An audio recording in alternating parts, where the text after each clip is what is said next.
Hello, hello, hello. Good evening. My name is LaKeesha Hines, and you are watching SOS, where I'm saving your sex life one bedroom at a time. I'm so excited to be here with you guys. Happy Tuesday. It is one day away from Monday, and one more day closer to Friday, one more day closer to the weekend. So, I hope you've had a phenomenal day. You're going to have an awesome night as we're talking about how we love each other, but maybe we're not enjoying the sex as much, right? So, hot topic, controversial topic, sensitive topic for sure, but definitely one that hopefully will give you guys some insight into some things that you can do to help enhance not only your relationship, but your sex life as well. As always, drop your questions. I am here for your comments. I appreciate each and every one of them. And of course, I will get to your questions if at all possible. But the earlier you get them in, the more likely I will be able to answer them. So go ahead and drop your questions. All right, you guys. So, again, so excited about this topic. I think that it's one that is a very common topic. I think it's something that happens in a lot of different relationships.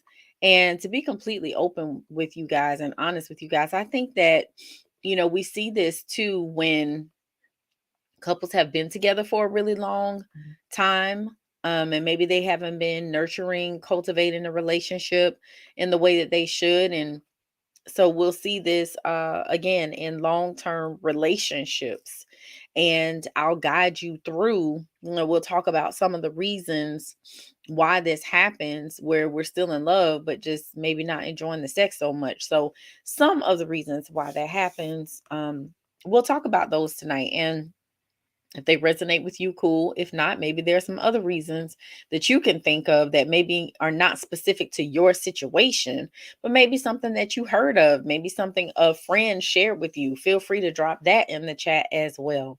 But let's go ahead and dive in to some of the reasons why you may not be enjoying sex. So the first one is that the honeymoon phase is over.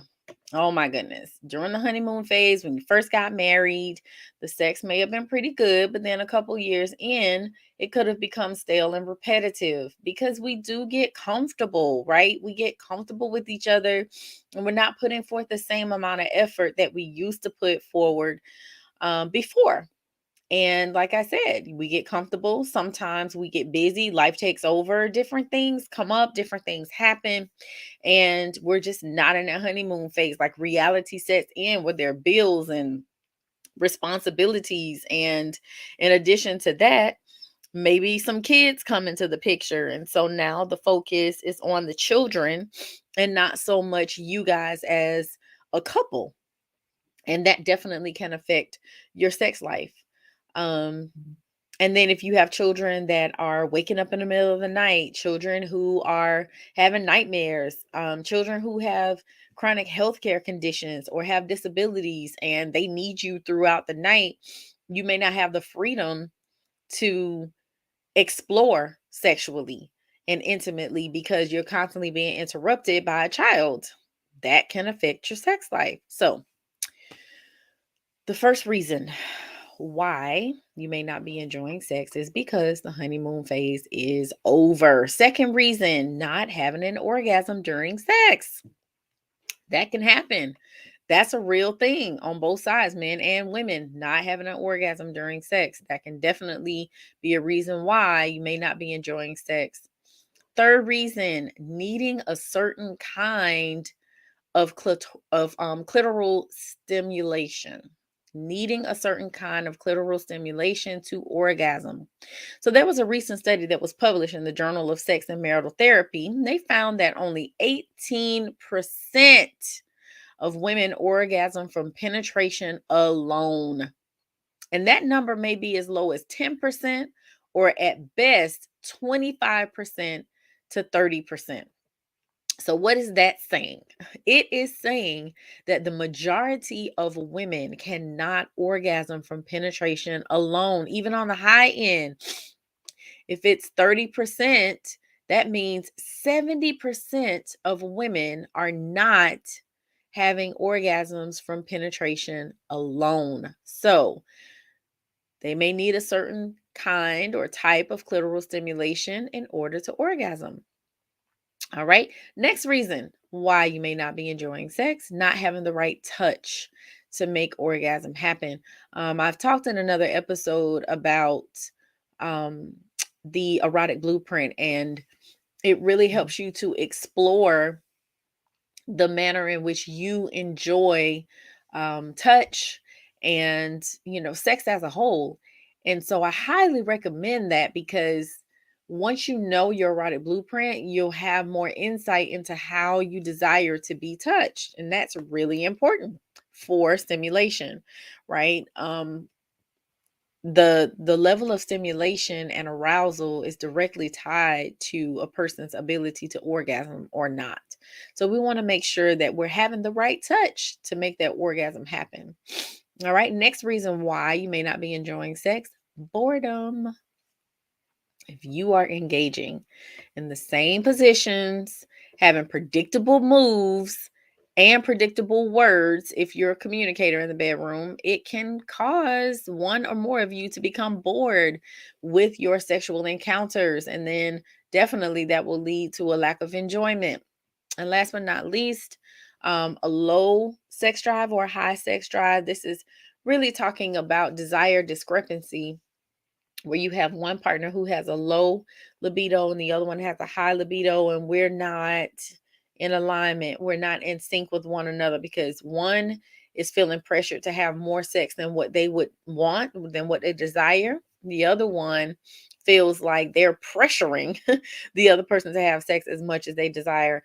And I'm sorry, pressure equals lack of sexual desire. If anybody's feeling pressured to do more or do less or whatever the case may be, it affects your desire, your level of desire. Okay? So these are just some of the reasons why individuals may not be enjoying sex.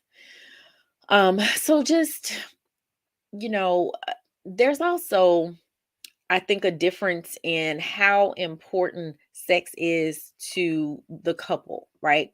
Sometimes you have one partner who is like, sex is everything, right? It's a major, major part of the relationship, and it's extremely important to them. But then you may have a spouse in that same relationship, in that same marriage, where sex just isn't that important, and they wouldn't mind if they had lackluster sex. They really would not, they really wouldn't care. But 61% of married adults say that a satisfying sex life is very important to a successful marriage. But again, on the other side of that, you have plenty of couples who they don't hold sex in such a high regard. So you kind of just need to know your partner, know what you like, know what is going to work for your marriage and your relationship.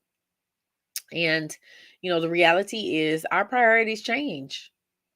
We've been together for a long time. Priorities change over time, and couples literally might begin to focus on other areas of connection to meet their intimacy needs, and not just solely relying on sex.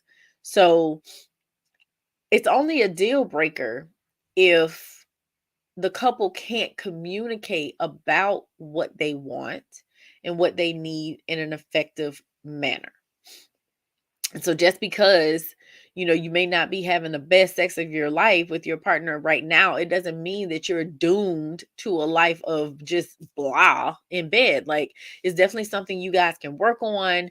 Your sex life can be improved, but like everything else, you must be willing to put in the work. You have to be willing to put in the work. So found this quote by sex therapist Vanessa Marin, and she says most people believe that great sex should just happen naturally if the partners are compatible. But I firmly believe that chemistry is something we create and maintain. Blew my mind, right?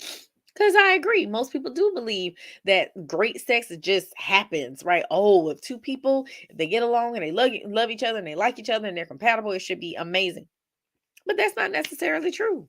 We have to work at it. Chemistry is something that we can create and we most certainly can maintain. But again, it requires work. So if you want to have the bomb sex life, you got to be willing to put in the bomb work. All right. So let's see who's here tonight. Hello, Mr. Ben. Hello, Celine. Oh, Team Smith in the house. Good evening. Hello, Cali Power Couple. Hi, hi, hi.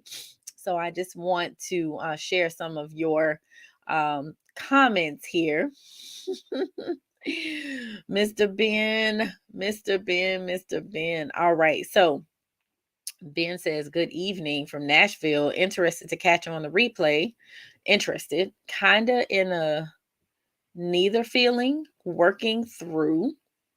Definitely a case study in long-term disrespect and turn down. Turn down your man enough, he'll stop pursuing.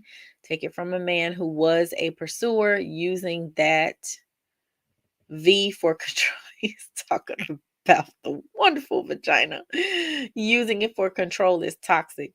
100%. I totally agree. And actually, that was an episode from last week talking about weaponizing sex, and using it as a weapon can literally destroy your relationship. So 100%, Ben, I totally agree. And yeah, after a person is rejected, and it's not just women rejecting men, there are men who do reject women as well. And after you have been rejected so many times, absolutely, the person will stop initiating. They will stop trying because it's hurtful, it's embarrassing, and it really can wreak havoc on a person's self-esteem if they are constantly trying to pursue, constantly initiating, and that person is constantly turning them down. Eventually they will quit, they will give up. And on the dark side of this, unfortunately, is when they're turning inward to try to connect with their spouse in that particular way and they're rejected, eventually they're going to turn outward. That's what we don't want them to do, but that does happen, regrettably. And, I'm not encouraging anyone to do that. If you are struggling in this area, this is what I'm here for. Call, book a session. Like, let's work it out. Let's go through it together. Let's do what we need to do before, you step outside of your marriage. And if you stepped out before and you come back and you guys are still having the same issues, you need to get help so that it doesn't happen again. Okay. All right.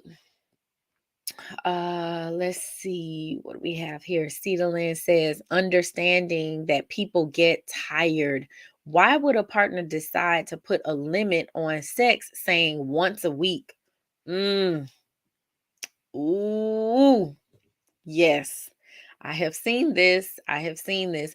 So basically, what you're saying is, I understand people get tired, but why would a partner decide to put a limit on sex, saying once a week? I'm not sure, my love. I'm not sure why a partner would say that. That's definitely a conversation for the partner. People have different reasons for why they reject sex or limit sex or turn down. Many different reasons. I mean, the sky is the limit.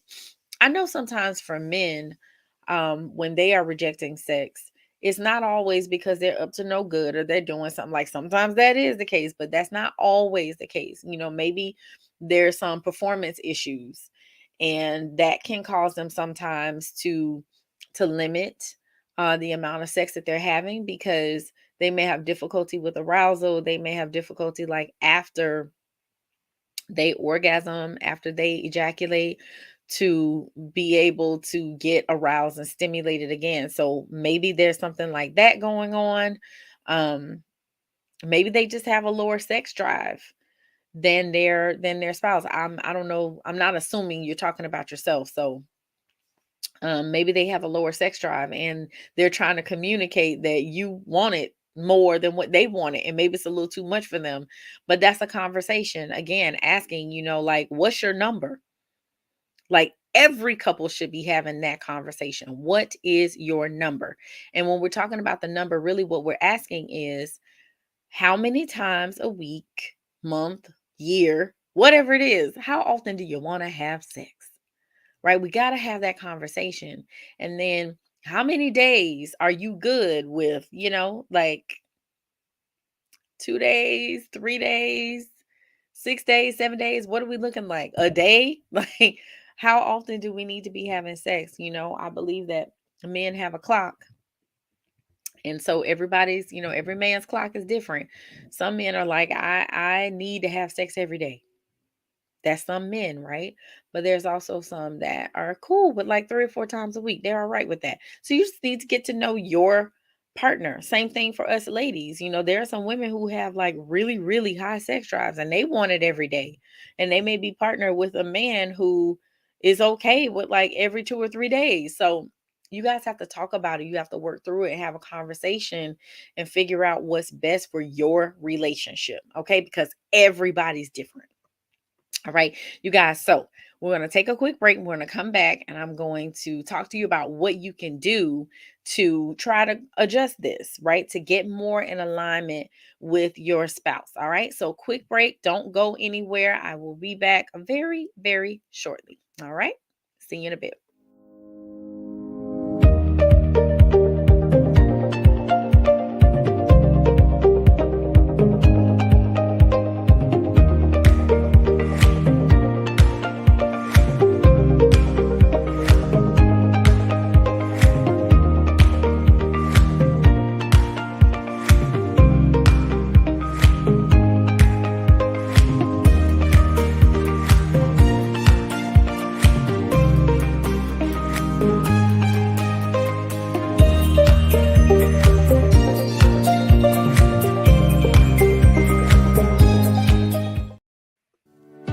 Welcome to the Couples Academy app.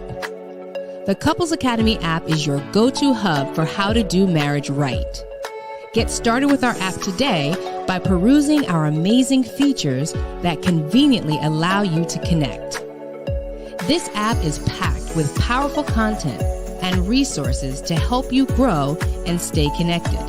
With this app, you can watch our messages, find marriage resources, watch, listen, and read the real-life stories of restored couples, sign up for events, read articles and blog posts, stay up to date with push notifications, share your favorite messages via Instagram, Facebook, Twitter, or email, and download messages for offline listening.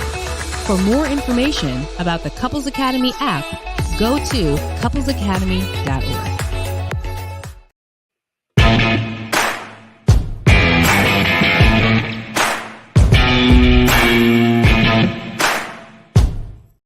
Welcome back. Welcome back. You're watching SOS. My name is LaKeesha Hines. And again, tonight we're talking about how, you may love your spouse, but not be enjoying the sex so much with your spouse. And right now we're going to talk about things that you can do to try to get more in alignment, to try to enjoy sex a little bit more with your spouse, because that's really important. Like, sex is a very important part of your relationship. It's a way to connect on a deeper level, not the only way, but another way to connect. And so, we want hopefully to be in a situation where it's pleasurable for all parties involved. All right. So, number one, take responsibility for your own pleasure. This right here, I think, is extremely important because many, many times we are depending on our spouses to satisfy our needs. And the reality is, if you don't know what it is that you need or want or desire or what does it for you, how is your partner going to know? Sex is a two-way street. So before you start blaming your partner for all of your bedroom issues, make sure that you've addressed any personal issues that might be getting in the way of you being able to enjoy sex. So you have to deal with your mental barriers, or if there are body image issues, you have to deal with those things, because mental barriers or body image issues, they can lead to unrealistic expectations around sex and then take control of your pleasure. So, I know for persons of a certain age, society has taught that after you get a certain age, you should no longer be having sex. And that is like a lie from the pit of hell. Like, that's crazy. If you still have the desire and you still want to do it, you should be doing it. And don't worry about nobody else says what they say. That's none of their business what you're doing in your bedroom anyway. um, it's funny because I've said this before. Women have a tendency to pay attention to things that men don't. So, countless amount of times I've talked to women who post childbirth, things are different, granted, right? Things are different. And, maybe there's stretch marks, right? Maybe there's some extra fat going on, some extra love, some extra curves post childbirth. And, she might be insecure about it. And her husband rejects sex once or twice, and she'll put in her head that it's because of the stretch marks or it's because of the extra weight or whatever the case may be. And I've had wives literally say to their husbands, I know you're not touching me, or you're not initiating, or you rejected me because, you're repulsed by these stretch marks. And the husband was like, what stretch marks?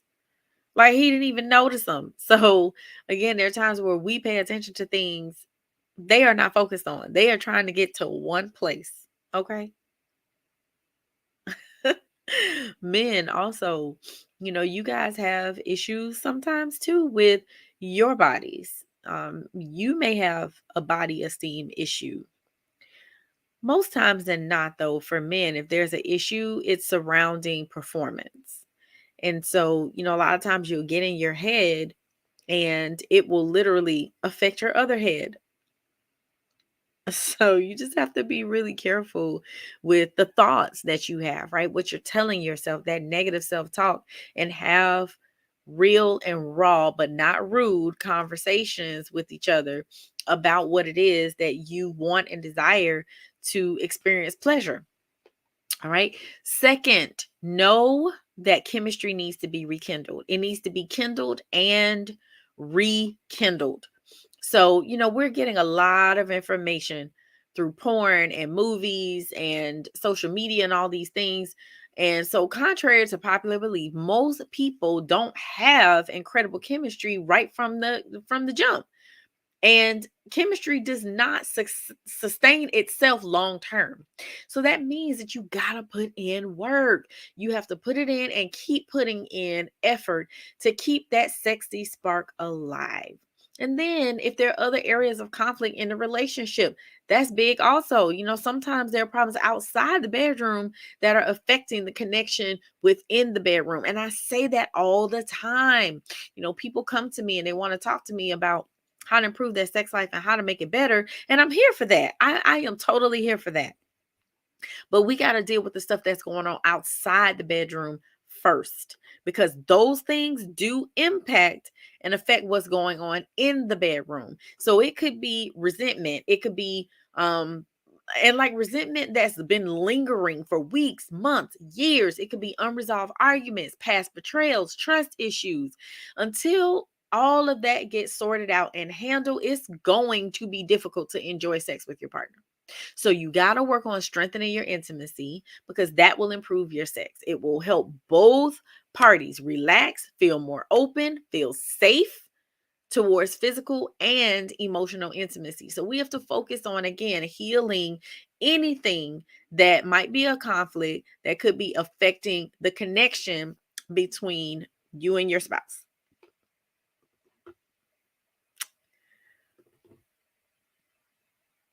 Ooh.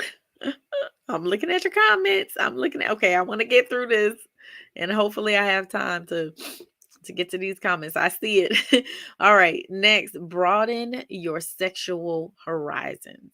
This one is really, really good too, because there are many times, like I said, when you've been in a long-term relationship, things can get really boring. And, it's not to be rude, but it's the truth. Like, it can get predictable and it can get boring. So you want to focus on broadening your sexual horizons. You might want to experiment together so you can discover some other things that you both might enjoy. And I think, couples have a tendency to put a lot of pressure on themselves to automatically know exactly what they like and to be able to describe it perfectly to their spouse. But sex just don't work like that. So it might be more useful, less stressful to just experiment with your spouse and, just focus on sharing your experience in the moment, in the moment. Also, you may need to expand your definition of sex and stop worrying about what you think sex should look like and focus on figuring out what it actually looks like to you and what actually appeals to you. There are these sex scripts, and these are all of our narratives and beliefs about sex. And we all have these sex scripts. So it could include what you think qualifies as sex, what sex has to be like, look like, um, and how gender actually defines the sex roles. So maybe the current sex script that you have is not working for your relationship. So if you change or broaden your understanding of sex, you might find that you enjoy way more and you're finding way more sexual activities together. Another important point here: stop expecting your partner to read your mind. It's not fair to you. It's not fair to your partner to expect them to just automatically know what you like and dislike. And the reality is, our preferences, they change and they shift over time. So you cannot expect for your partner to automatically know. So if there's something you already know you don't like or already know that you're missing, tell your partner, tell your spouse. If it's something you automatically know that you do like, tell your partner. Have those conversations. Remember, be real, raw, but not rude. All right. You also want to talk about your sexual history and hangups first. That's important also because a lot of times, there are things that have been going on that um took place well before you even met your spouse, and they have no clue about what's been going on with you. You have to tell your partner how you really feel about the state of your sex life. And I know it's scary, but you have to do it. And the way you do it is by starting off talking about your sexual history and your hangups. Lay some ground rules about how to talk about sex and how you're going to discuss any sex related baggage or trauma that you might have brought into the relationship. I know there's been couples, they've been married for 10, 15, 20 years, and one of them had been molested, one of them had been raped or assaulted. There was trauma in their sexual history, and they never told their spouse. The spouse didn't understand like why they will always retreat or withdraw with certain types of touch. Well, it's because they had trauma in their past, never told their spouse, never healed from it. So you got to talk about your sexual history and any hangups that you might have. Another really important point with the conversation, though, is do not have the talk right before sex or right after sex. You want to make sure you are as far away from sex as possible when you're talking about sex, especially if it's something you are dissatisfied with.